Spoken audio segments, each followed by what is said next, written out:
Assalamualaikum warahmatullahi wabarakatuh. We are from Group 3 and we will present part 3, yaitu prinsip-prinsip belajar dan pembelajaran. But before that, let me introduce my group member. The first one is me, Yani Nur Octavia. The second is Rifka, and the last one is Muhammad Adnan Prasetya. A. Prinsip-prinsip belajar. Menurut Hamalik tahun 2004, William Burton, seorang pakar pembelajaran di Amerika Serikat, menyimpulkan uraiannya yang cukup panjang tentang prinsip-prinsip belajar, yaitu yang pertama, proses belajar ialah pengalaman, berbuat, mereaksi, dan melampaui atau undergoing. Yang kedua yaitu proses itu melalui bermacam-macam ragam pengalaman dan mata pelajaran atau mata kuliah yang terpusat pada suatu tujuan tertentu. Yang ketiga yaitu pengalaman belajar secara maksimum bermakna bagi kehidupan siswa. Yang keempat, pengalaman belajar bersumber dari kebutuhan dan tujuan siswa sendiri yang mendorong motivasi yang kontinu. Yang kelima, proses belajar dan hasil belajar disyarat oleh hereditas atau keturunan dan lingkungan. Yang keenam yaitu proses belajar dan hasil usaha belajar secara material dipengaruhi oleh perbedaan-perbedaan individual di kalangan siswa-siswa. Yang ketujuh, proses belajar berlangsung secara efektif apabila pengalaman dan hasil-hasil yang diinginkan sesuai dengan kematangan siswa. Yang kedelapan, proses belajar yang terbaik apabila siswa mengetahui status dan kemajuan. Yang kesembilan, proses belajar merupakan kesatuan fungsional dari berbagai prosedur. Yang kesepuluh, hasil-hasil belajar secara fungsional bertalian satu sama lain, tetapi dapat didiskusikan secara terpisah. Proses belajar berlangsung secara efektif di bawah bimbingan yang merangsang dan membimbing tanpa tekanan dan paksaan.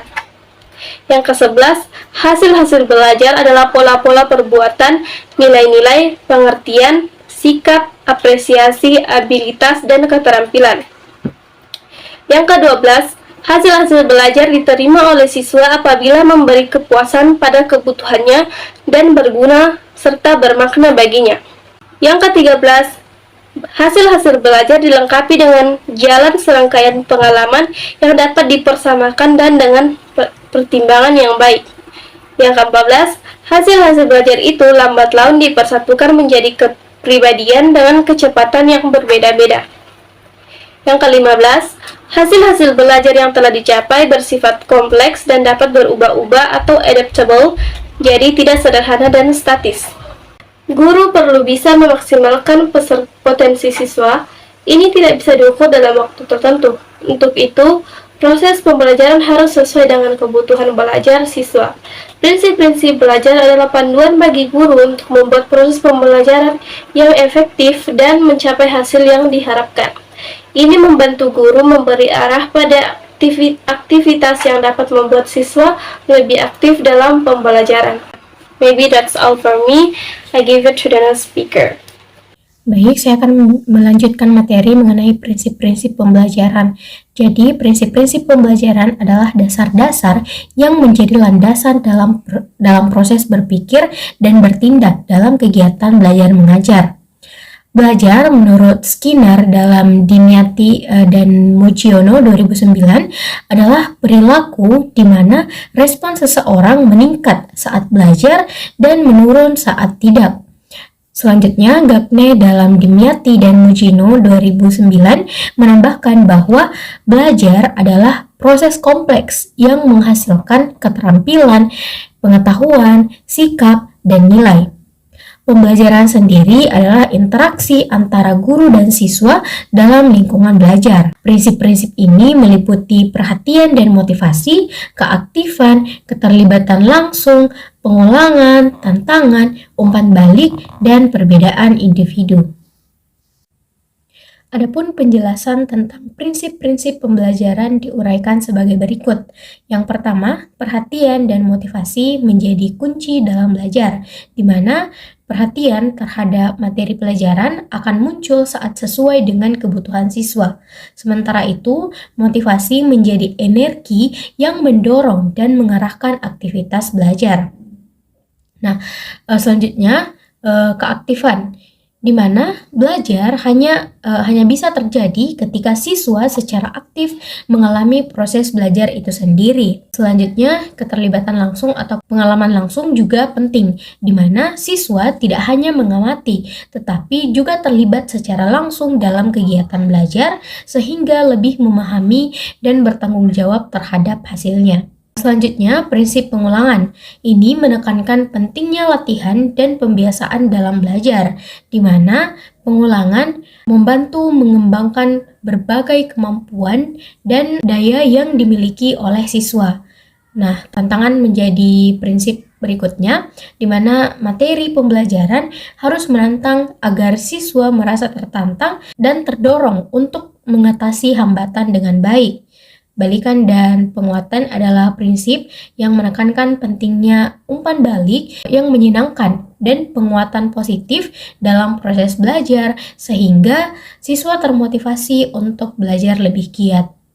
Terakhir, prinsip perbedaan individu. Nah, prinsip ini mengakui bahwa setiap siswa memiliki karakteristik dan kemampuan yang berbeda, sehingga guru harus memahami dan mengakomodasi perbedaan tersebut agar semua siswa dapat mengikuti proses pembelajaran dengan baik.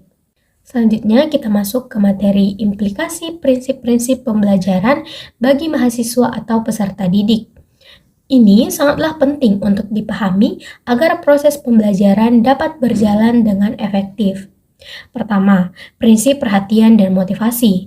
Ini menuntut peserta didik untuk memberikan perhatian pada semua rangsangan yang diterima dalam pembelajaran.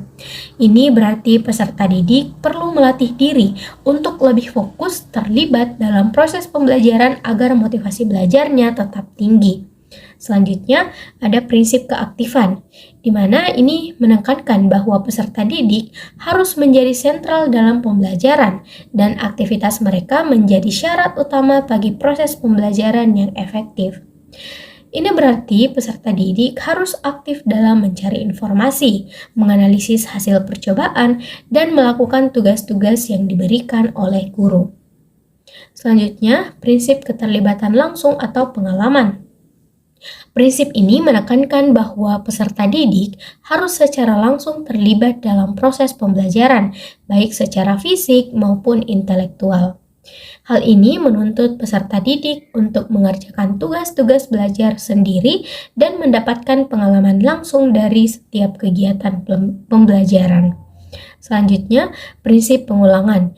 Ini menekankan pentingnya latihan dan pembiasaan dalam belajar, sehingga peserta didik perlu memiliki kesadaran untuk melakukan latihan-latihan yang berulang guna meningkatkan penguasaan mereka terhadap materi pembelajaran.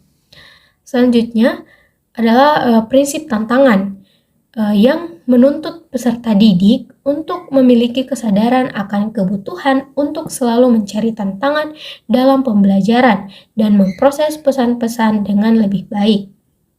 Selanjutnya ada prinsip balikan dan penguatan. Ini menekankan pentingnya umpan balik yang positif dalam proses pembelajaran, sehingga peserta didik perlu menyadari kebutuhan mereka akan umpan balik dan penguatan diri setiap kegiatan belajar yang mereka lakukan. Prinsip yang terakhir yaitu prinsip perbedaan individu, di mana prinsip ini menekankan bahwa setiap peserta didik memiliki karakteristik yang berbeda, sehingga mereka perlu menyadari perbedaan tersebut dan menentukan cara belajar yang sesuai dengan karakteristik mereka masing-masing. Ini bisa mencakup pemilihan tempat duduk di kelas atau menyusun jadwal belajar yang sesuai dengan kebutuhan mereka. Dengan memahami dan menerapkan implikasi prinsip-prinsip ini, peserta didik dapat mengoptimalkan proses pembelajaran mereka dan mencapai tujuan pembelajaran dengan lebih efektif. Sekian dari saya. Baik, nama saya Muhammad Adnan Prasetyo. Sebagai pembicara terakhir, saya akan menjelaskan terkait implikasi prinsip-prinsip belajar dan pembelajaran bagi dosen dan guru. Dalam peran mereka sebagai pengajar, dosen atau guru memiliki tanggung jawab besar dalam merencanakan dan melaksanakan pembelajaran yang efektif.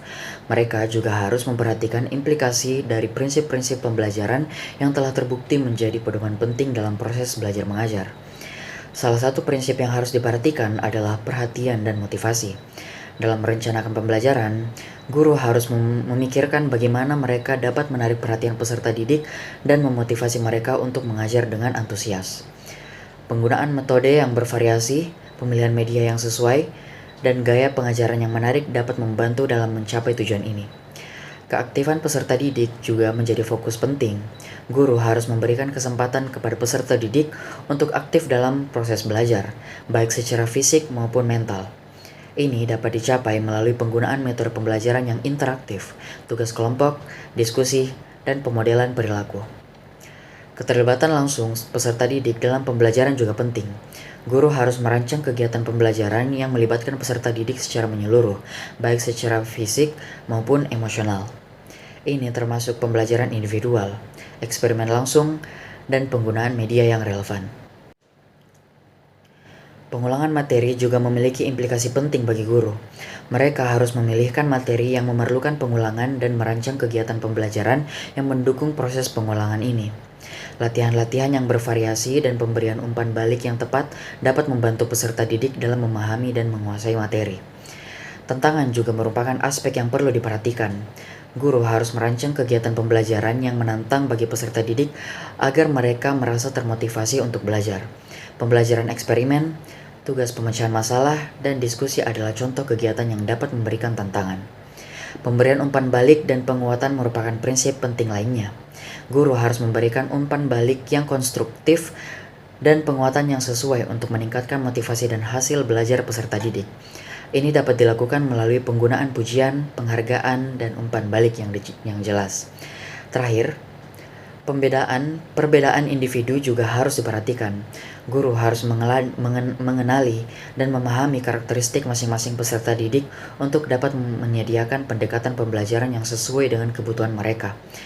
Dengan memerhatikan semua implikasi ini, diharapkan guru dapat meningkatkan kualitas pembelajaran dan memberikan pengalaman belajar yang lebih baik bagi peserta didik.